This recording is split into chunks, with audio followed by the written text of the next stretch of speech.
কাজ করাইতে পারবেন, তাদের বেতন দিয়ে আপনি মাসে কমপক্ষে 30-35 হাজার টাকা ইনকাম করতে পারবেন এই ব্যবসা থেকে। সেই সিস্টেম, সেই লাইন গেট আমি আপনাদের নিশ্চয়তা দিতে পারবো যদি আপনার ইচ্ছা থাকে যে ভাই আপনি যে ব্যবসাটা আসবেন আপনার মান্থলি কত টাকা ইনকামের প্রয়োজন।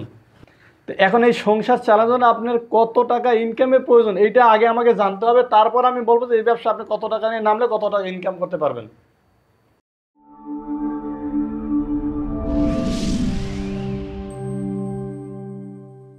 আসসালামু আলাইকুম। ওয়ালাইকুম আসসালাম। কারণ সব ভালো আছেন? আলহামদুলিল্লাহ। মাশাআল্লাহ। এটা কি অফিস? হয়। আর ফ্যাক্টরি কোথায়? ফ্যাক্টরি সে দেখে সামনে। ওই পাশে। জি। তাহলে ব্যবসা কি অবস্থা? আলহামদুলিল্লাহ। ব্যবসা ফাইন না? মাশাআল্লাহ। বয়স কত আছে ব্যবসা আপনার চলতেছে? এই তো 4 বছর হলো, সামনের ঈদে আর কি, ঈদের পরে। 4 বছর। আগে তো ছিলেন হলো সাভারে। হ্যাঁ, আগে সাভারে ছিলাম। আর এখন রেখে দিই, এর অ্যাড্রেসটা শুধু অ্যাড্রেস। এখানে আছে ঢাকা জেলা ডেমরা থানা। আচ্ছা। আপনার দারুন নাজার সিদ্দিয়া কামিল মাদ্রাসা লগি আর কি, আপনার ফাইন। নেটের সার্চ দিলেও আসতে পারবেন। আচ্ছা, কি এখানে কথা বলবো? চলো আমরা একটু আপনার অফিসে যাই। অফিস মানে ফ্যাক্টরিতে কথা বলবো। জি।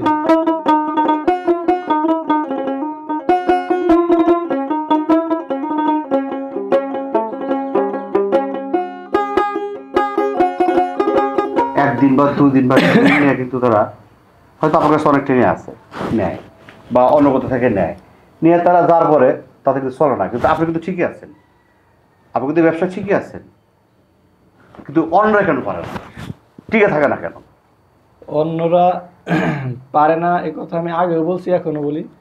অন্যরা না পারার কারণে পিছনে হচ্ছে যে জুতার যে সঠিক বানানোর যে প্রসেসটা এটা তারা জানে না। এটা যে সর্বপ্রথম জুতা বানানোর প্রসেস, জুতা আপনি বানাইতে পারবেন। আপনার যে আমি 1 ঘন্টা 2 ঘন্টা কাজ দেখাই দিই আর একটা মেশিন ধরাই দিই, আপনি বাসায় জুতা বানাইতে পারবেন। কিন্তু মার্কেট তৈরি করার জন্য যে জুতা দরকার এইটা আসলে জানে না। এই প্রশিক্ষণটা না থাকার কারণে সে জুতা তৈরি করতে পারে না, মার্কেটে বিক্রি করতে পারে না। ওটা মার্কেটিং আপনার যাচ্ছে যে এইখানটা ট্রেনিং ঠিকই নিয়ে গেলাম, কিন্তু আমার সমস্যাটা কোথায়, কেন চলে না? সমস্যাটা তো দেখা যাচ্ছে আমি এই জুতাটা মনে করেন সাপোজ 100 টাকায় তৈরি করি, কিন্তু আপনি দেখা যাচ্ছে জুতা বানাইতে পারেন ঠিকই, কিন্তু 100 টাকায় জুতাটা তৈরি করতে পারতেছেন না। আচ্ছা, সেই ক্ষেত্রে আপনি আমার সাথে পারতেছেন না বা অন্য আরেকজনের সাথে পারতেছেন না। তার মানে আমরা যারা লোকালে ফ্যাক্টরি করি তাদের কস্টটা কি বেশি পড়ে যায়? অবশ্যই। এবং কোয়ালিটি খারাপ হয়? কোয়ালিটি একবারে যে খারাপ তা বলবো না, কিন্তু কস্টিংটা বেশি পড়তেছে, যার জন্য মার্কেটিং করতে পারতেছে। হ্যাঁ, কারণ রেডিমেড জিনিস নিয়ে এখন যারা ব্যবসা করতেছে আমি জানি, আমার জানা মতে যে আসেন আপনাকে 50-60 হাজার টাকার ভিতরে আপনার ব্যবসা শুরু করতে পারবেন। হ্যাঁ, আমিও তার সাথে একমত, আমি 50-60 হাজার টাকা ব্যবসা শুরু করতে পারবেন। কিন্তু আমার প্রশ্নটা যে ওইখানে যে ভাই আপনি যে ব্যবসাটা আসবেন আপনার মান্থলি কত টাকা ইনকামের প্রয়োজন, তাই না? আপনি যে মনে করেন আগে একটা চাকরি করতেন বা এখন করেন, ভাল লাগতেছে না, বা আগে আপনি প্রবাসে ছিলেন, এখন আপনি দেশে আসতেছেন, আপনার সংসারে যে একটা খরচ, এই যে খরচটা চাহিদাটা মেটানোর জন্য আপনি এই ব্যবসায় আসলে তো আপনার ইনকামের প্রয়োজন। আপনার ব্যবসা শুরু করলেই তো হবে না, এখান থেকে আপনি ইনকাম করতে হবে না, তাহলে আপনি সংসার চালাবেন কীভাবে? নাকি আমার কথা খারাপ বলছে আমি? তো এখন এই সংসার চালানোর জন্য আপনার কত টাকা ইনকামের প্রয়োজন এইটা আগে আমাকে জানতে হবে, তারপর আমি বলবো যে এই ব্যবসা আপনি কত টাকা নিয়ে নামলে কত টাকা ইনকাম করতে পারবেন। এটা যদি আমার বাস্তব অভিজ্ঞতার কথা বলতেছি, আমি কারোর কথা শুনেও না, আন্দাজেও না। কারণ আমার এই ব্যবসায় আমার সাথে আপনি যদি মানে বলেন যে ভাই আপনি মান্থলি 40,000 টাকা বা 50,000 ইনকাম করেন, আমিও করবো, আমি বলবো ইম্পসিবল, কখনো আপনি আইসি শুরুতে আমার পারবেন না। আমি যে পরিস্থিতি ফেস করে আসছি আগে এগুলো আপনি ফেস করেন, তারপর আপনি পারবেন। আমি এইখানে বৈশা সারা বাংলাদেশে মাল দিতেছি, তারা মাল নিয়ে তারা স্যাটিসফাই যে না ভাই আপনার মাল ভালো, ঢাকার চেয়ে মাল ভালো। কারণ হচ্ছে তাদেরকে আমি জুতা দেওয়ার পরে তাদেরকে আমি বলতেছি ভাই আপনি যে আমার জুতা নেবেন, জুতা কাস্টমারকে দেবেন, জুতা যদি পেস্টিং ফিতা খুলে যায়, সোল খুললে আলাদা হয়ে যায়, আপনি আমার কাছ থেকে জুতা নেবেন, আপনি কাস্টমারের জুতা দেবেন, কোনো সমস্যা আছে? সমস্যা নাই। এই কনফিডেন্সটা আমার ভিতর থেকে আসে কেন? কারণ আমি জানি যে এইটা আমি দিতে পারবো, ওই মানে আমি ওই সিস্টেমে প্রোডাক্টটা ভালো, প্রোডাক্টটা ভালো সেভাবে তৈরি করা। এখন আপনি যখন এই প্রোডাক্টটা এইভাবে তৈরি করতে পারবেন, তখন কিন্তু আপনি ক্যাঙ্গারু জুতাকে আপনি যে কোনো জুতায় বিক্রি করতে পারবেন। তবে আপনাকে ছোট জিনিস দিয়ে আগে দোকানদারকে ধরতে হবে।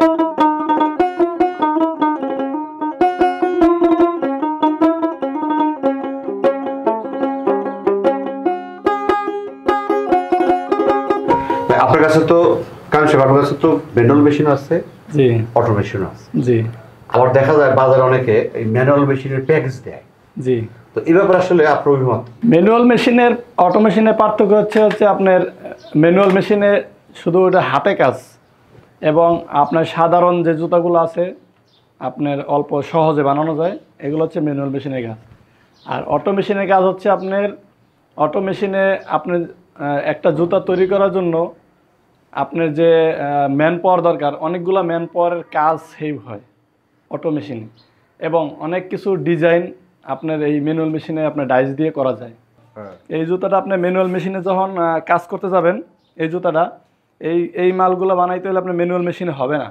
কারণ ম্যানুয়াল মেশিনে এই জুতোগুলো তৈরি করতে গেলে আপনার এইটা যেই পরিমাণ প্রেশার দরকার, এই প্রেশারটা কিন্তু আপনার টেম্পার মেশিনে দিতে পারবেন না। আর আপনার রুলিং যখন করবেন এইগুলো তখন ভেঙে যাবে, ঠিক আছে? আর আমরা যখন এই যে অটো মেশিনে যখন কাজটা করব, এই দেখেন অটো মেশিনে এই জুতাটা আমি জাস্ট জুতাটা ফিটিং করার পরে এখানে একটা সেটিং আছে, এই সেটিংটা আমি এখানে দিয়ে দেবো। সেটিংটা দিয়ে ঠিক আছে, এই জুতাটা এখানে ভিতরে দিয়ে দেবো, এক জোড়া করে দেবো। আমি দেখাই, এই যে মনে করেন এক জোড়া জুতা দিলাম, এক জোড়া জুতা এখানে দিয়ে এইভাবে এখানে আমি প্রেশার দিব। এই জুতাটা কিন্তু এটা টেম্পারিং হয়ে গেছে, টাইট হয়ে গেছে, টাইট। হ্যাঁ, এমনভাবে এই জুতাটা টাইট হয়েছে, আপনার এই জুতাটা আমি এমন গ্যারান্টি দিয়ে দেবো, এই জুতা যদি ফিতা যদি খুইলে আসে, এখানে যদি খুইলে যায়, আমি রিপ্লেস আরেক জোড়া দেবো দোকানদারকে, দোকানদার কাস্টমারকে দেবে। মানে এই রকমের কনফিডেন্স সহকারে আপনি এই জুতাটা বিক্রি করতে পারবেন, আর তখনই আপনার ব্যবসা জমবে। এই যে জুতাগুলো আমি তৈরি করলাম, এই জুতাগুলো তৈরি করতে জন্য অনেকগুলো ডাইস লাগে, ঠিক আছে? এখন এই জুতাগুলো যদি আপনি হাতে তৈরি করেন, তাহলে প্যাকেজের হিসাবটা কমে যাবে। আর যখন আপনার ডাইসের মাধ্যমে আপনার কাজটা দ্রুত করতে যাবেন, তখন আপনার প্যাকেজের রেটটা বেড়ে যাবে। এই সমস্যাটা হয়েছে এখানে। তাহলে আপনি কোনটা সাজেশন করেন? আমি সাজেশন করি, যদি আপনার পর্যাপ্ত ডাইস নিয়ে, মানে আপনার যুগের সাথে তাল মিলিয়ে চলতে হবে। আপনি যদি এখন 2024 সালে আইসা যদি আপনি 2010 সালের হিসাব নিয়ে বসে থাকেন, তাহলে কিন্তু হবে না, ঠিক আছে? এটা হচ্ছে সিঙ্গেল ডাইস, দেখছেন? এটা কিন্তু সিঙ্গেল, এটা কিন্তু ডাবল। তাহলে মানে কি, আমি এই জুতা এক চাপে আমি 2 জোড়া কাটতে পারবো, আর এটা আমি এক চাপে 1 জোড়া কাটতে পারবো, এগুলো একটা। তাহলে আমার কি, এক চাপে যদি 2টা কাটতাম, আমার খরচ বাঁচতে গেল, কিন্তু আমার প্রথমে ইনভেস্টটা কিন্তু বেশি। যদি আমি এটা 700 টাকা বানাই, তাহলে এটা বানাতে গেলে 1400 টাকা লাগছে। তার মানে কি, আপনি 700 টাকা ডাইসটা নিয়ে আপনি যে সময়টা আপনি কাজ 1400 টাকা নিয়ে একবারে পুঁজি ইনভেস্ট করে কিন্তু আপনার ডাবল করতে পারতেছেন, আপনি অনেক খরচ বেঁচে যেতেছে। এই গেল এক। তারপর দেন এই একটা জুতার আপারের ডাইস, এটা বলে স্লাইড আপারের ডাইস। এগুলো কিন্তু হাতে করে অনেক আগের থেকেই দেখি হাতে করে। এই হাতে করলে কিন্তু আপনি অনেক সময় লাগে, যেখানে আপনি এক চাপে 5 সেকেন্ডে এক জোড়া আপার বানাইতে পারবেন, যেন হাতে করলে আপনি আধা ঘন্টা 20 মিনিট লাগে এক জোড়া আপার তৈরি করতে। এবারে আর একটা ডাইস দেখাই, এই একটা ডাইস। এই ডাইসটাতে অনেকগুলো পাঞ্চ আছে। এই পাঞ্চগুলো 1টা 2টা 3 4 5 6 6 12টা পাঞ্চ যখন আপনি একটা একটা করে করতে যাবেন মাপ দিয়ে, তখন কিন্তু আপনার অনেক সময় লাগবে। আর এটা যখন আপনি ডাইস বানাই নিছি, আমি কিন্তু এখন ডাইরেক্ট মেশিনে দিয়ে একটা চাপ দেবো, আমি কিন্তু এই 12টা এক চাপে একবার পুরো আপার সহ কমপ্লিট বাই করে ফেলাইলাম। তাহলে আমার খরচ বাঁচতেছে, কিন্তু আমার ইনভেস্টটা বেশি লাগতেছে। প্যাকেজের হিসাবটা কিন্তু এখান থেকে আপনার আসতেছে। যখন আপনাকে এইগুলো ছাড়া যখন আপনার ম্যানুয়াল পদ্ধতি দেখাই দেবো, তখন কিন্তু আপনার প্যাকেজের খরচটা কমে আসবে। তো এই যে আমি আপনারা যে প্যাকেজ ইয়াগুলো দেখালাম, এগুলো কিন্তু সাধারণ প্যাকেজের বাইরে। মানে আপনি 20,000 কন আর 30,000 কন যাই কন, আমি মনে করি প্যাকেজ বলতে কোনো শব্দ নাই। আপনি আমার কাছে আসবেন, আসার পর বলবেন ভাই আমি এই জুতোগুলো তৈরি করতে চাই, এই জন্য আমার কি কি লাগবে, কত টাকার মেশিনারিজ লাগবে, কাঁচামালের হিসাব হচ্ছে পরে। তো আপনারা কি করেন, ভাই ফোন দিয়ে ভাই মেশিনের প্যাকেজ কত, এগুলো জিজ্ঞেস করবেন না, কারণ মেশিনের প্যাকেজ হিসাবটা কখন হয়? যখন আপনি আসবেন, আইসে বলবেন যে আমি কি কি জুতো তৈরি করতে চান তখন। এখন আমি আপনার যদি বললাম ভাই মেশিনের প্যাকেজ 30,000 টাকা, তখন আপনি যখন এসে বলেন ভাই আমি এই জুতাটা তো বানাইতে পারতেছি, তাহলে প্যাকেজটা হলেও কি তাহলে বলেন? আপনি আমার কাছে 30,000 টাকায় বা 20,000 টাকার প্যাকেজ কিনলেন, আপনি যখন দেখবেন আর একটা জুতা বানায় যে আপনি আবার ডাইস বানানো লাগতেছে আপনার, তাহলে এই প্যাকেজের মানেটা রইল কি বলেন? সেই জন্য আপনাকে আপনাদের নতুন উদ্যোক্তাদের আমি বলবো, আপনারা আসবেন সরাসরি, আইসা বলবেন যে ভাই আমি এই জুতোগুলো তৈরি করতে চাই, এই জন্য আমার কত টাকার মেশিনারিজ ডাইস প্রয়োজন, তখন আমি আপনার হিসেব করে বলে দেবো ভাই আপনার এত টাকা প্রয়োজন। ঠিক আছে? আর যারা পুরান, যারা ব্যবসা অলরেডি শুরু করে ফেলছেন, অনেকে আমার ফোন দিয়ে বলেন যে ভাই 4-5 মাসের ব্যবসা করতেছি, কেউ 1 বছর, কেউ 2 বছর, বা কেউ 6 মাস এই ব্যবসা করতেছি, ভাই লাভ তো হইতেছে না। তার মানে কি আপনি ভুল পথে হাঁটতেছেন, এই জন্য আপনার লাভ হইতেছে না। আমি তো উদ্যোক্তাদের গ্যারান্টি দিয়ে দিতেছি যে আপনারা যদি ম্যানুয়ালের যে হিসাবটা আছে, ম্যানুয়াল মেশিন নিয়ে যদি আপনি ব্যবসা করেন, সেখানে আপনার কমপক্ষে 2 লাখ টাকা হাতে নিয়ে নামতে। তার মানে কি 2 লাখ টাকা আপনি এখনই খরচ করতে হবে তা না, মানে 2 লাখ টাকা আপনি এই ব্যবসাটা রানিং করার জন্য প্রত্যেক মাসে 15 থেকে 20,000 টাকা আয় করতে পারবেন। তাতে আপনি কমপক্ষে 2 লক্ষ টাকা নিয়ে আপনাকে ব্যবসায় নামতে হবে।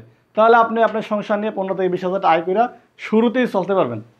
আর যদি আপনি ম্যানুয়াল মেশিন নেন, অটো মেশিন নেন, অটো মেশিনে লাগবে কমপক্ষে 5 লক্ষ টাকা। এখন তোমার ভাই 5 লক্ষ টাকা আবার কোন হিসাবে? হিসাব আছে ভাই। কারণ আপনি যখন অটো মেশিন কিনবেন, একটা অটো মেশিনে আপনার দৈনিক 1,000-1,200 জোড়া আপনি জুতা, 1,000-1,200 জোড়া জুতা আপনি এখান থেকে কাটিং করতে পারবেন। এখন এই 1,000-1,200 জোড়া জুতা কাটিংয়ের কি আপনি বসে থাকবেন? আপনার জনবল খাটাইতে হবে না, লোক দিয়ে কাজ করে দেবে না। এখন আপনি মনে করেন যে 2 জন বা 5 জন লোক নিলেন, তাদেরকে বসায় রেখে মাস শেষে বেতন দিলে তো আপনার ব্যবসা লাভ না করলে আপনি তাদের বেতন দেবেন কি দিয়ে?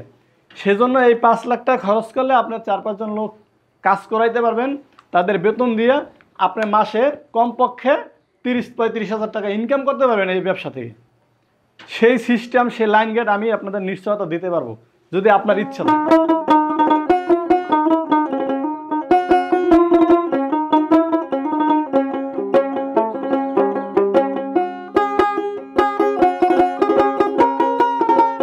আমি এসে নিলাম, সব কিছু করলাম, ট্রেনিংও নিলাম, কিন্তু মেইন কথা হয় বিক্রির পদ্ধতি বা মার্কেটিং।